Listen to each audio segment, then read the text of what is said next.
nang magkaisip ay nagisnan ko ang problema.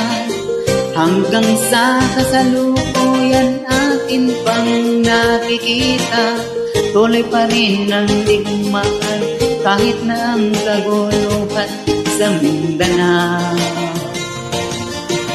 Mindanao,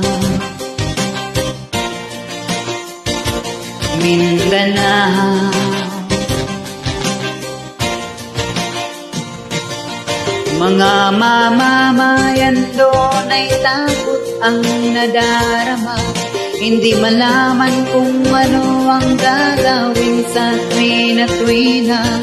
Mga taong walang malay, madalas nadadamay sa Mindanao. Mindanao,